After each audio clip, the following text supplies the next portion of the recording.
Sometimes you've got to get low before you can go high. The harder you fall, the higher you bounce. I tell you, it's been a few times when I felt like quitting and like giving up, but there's a great promise. Let us not be weary in well-doing. You will reap if you don't quit, if you don't faint. Tonight, I don't know where you're at on this journey. And I don't know what life looks like for you right now. But I know this. If you're ever gonna be who God's called you to be, it's gonna require confidence. And if you've lost it, you gotta find it. And if you've misplaced it, you gotta get it back. See, right now, here's what we know. Life is fragile. It's fragile. And so you could be here today, gone today. But when there's something that's in your heart, there's something that you know, you can't explain it. It's not logical, it's not practical, and it's not realistic. Write this down. All of us the same. The only thing that separates us is our vision of ourselves and our habits. You have to set your face. The people that need to be for you will be for you. People that will celebrate you. People that will cheer you on. People that stick with you through thick and thin. But too often, we're trying to convince people to be our friend, convince them to spend time with us. But if someone doesn't see the gift that you are, if they don't recognize your talents, value your friendship, do yourself a favor and move on. No offense, but they are not a part of your destiny. You're so busy starving the sapling trying to get to the tree that you cancel out the potential of being a tree because you don't feed where you are. You're in love with tomorrow, but you're neglecting today. Until you are faithful over the few, you cannot be ruler over the many. So you need to take your eye off of the tree and water what you got now. The older we get, the more we realize we're not going to be here forever. Life is flying by. When you realize how fast time is going, it should bring a sense of urgency, a sense of focus. Your assignment has an expiration date. Your time on this earth is not unlimited. Don't go through life trying to please everyone. If you try to keep every person happy, the one person that won't be happy is you. There's a process to becoming successful, to releasing your greatness, to identifying your goals and being able to go through the hoops. And it takes energy to live the life that you want to live. And most people are not willing to change their habits. They just want to do what they want to do. There's a process. And the ones who break through, like me, you got to be hungry. Everything you ever thought you would not make it through, you got past it. Now, if you're currently going through something right now, guess what? You're going to get past that too. It always works that way. You always do. Come out from under that debt. Be nice, go the extra mile, but don't be a people pleaser. And in order for you to say yes to some things, you got to say no to a lot of other things. Where you end up depends upon which road you take. Where you end up in eternity will be determined by the road you take here on earth. When you do discover a cause worth dying for, and you do realize it's worth living for, how many know it's worth giving for, it's worth working for, it's worth sacrificing for? But what I've learned is that if you don't have confidence, you'll never walk out your cause. Satisfaction comes out of the struggles you choose to take on and the problems you choose to solve. It's not a mystery. It's really not complicated, and you don't have to fail a bunch of times to get it. This is what success is: the experiences you choose to have and the satisfaction they bring. There's no mystery here. Success plays out differently for each of us. Your job is to make sure that you know what that looks like for you. You're not the nut you used to be, but you're not the tree you're gonna be. But until you learn how to appreciate where you are in the process, you won't get the power to evolve to your ultimate destiny. Some people won't understand you. They'll get upset when you break out of the box. Someone told me, Joel, you've forgotten where we've come from. I thought, I haven't forgotten. I just didn't want to stay there. Don't get stuck in the past. Don't get stuck in tradition.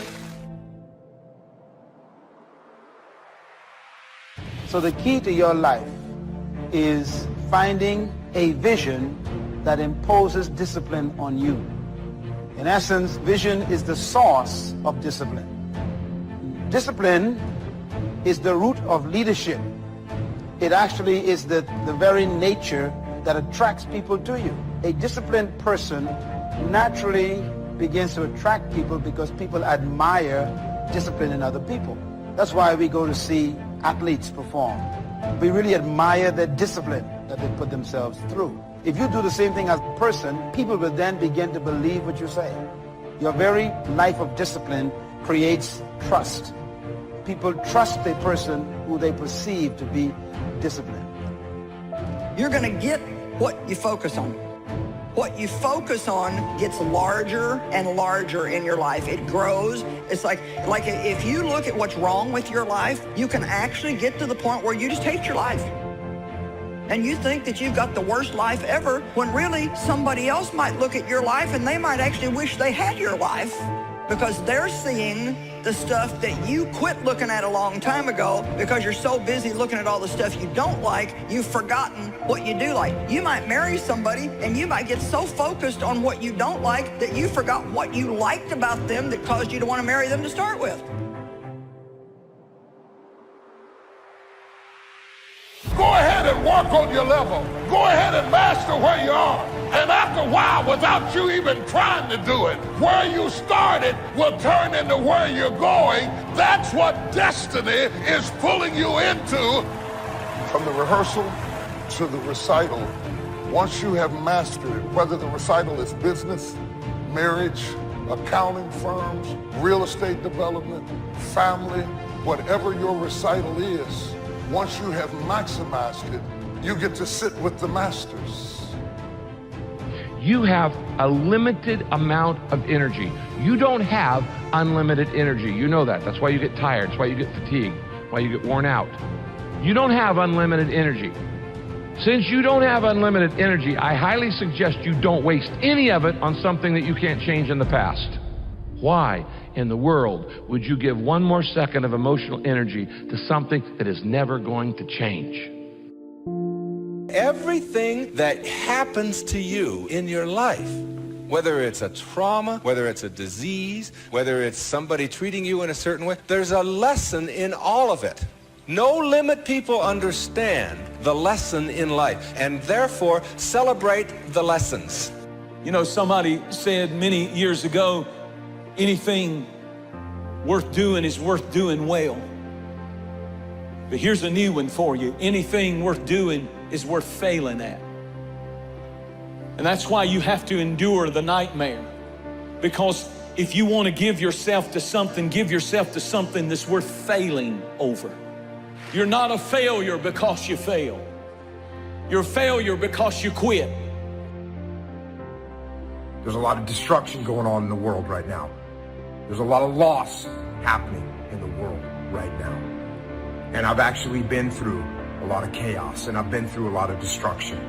And one thing that I've learned is I learned that I had to keep my emotions in check. And that's the same thing I tell other people when they're going through trying times. And that does not mean that you're not going to have emotions.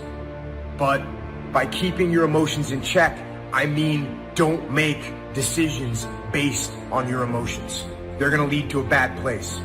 Don't let that happen.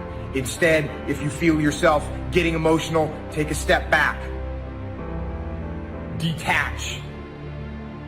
Look around. Think about the long-term implications of the decisions that you're making, and make your decisions based on logic and based on reason and based on long-term outcomes. See, a lot of times we allow ourselves to be fed and to be programmed and to being afraid. I mean, you watch the news and read the newspaper, you'll be scared to come out the house. So what kinds of things, what kinds of thoughts are you feeding your consciousness? What kind of things are you putting in your mind that will enable you to either move forward or to justify why you're staying where you are? And when you get to that point in your life where you're not cursing the things that come your way and blaming the things that come your way, and particularly blaming it on somebody else.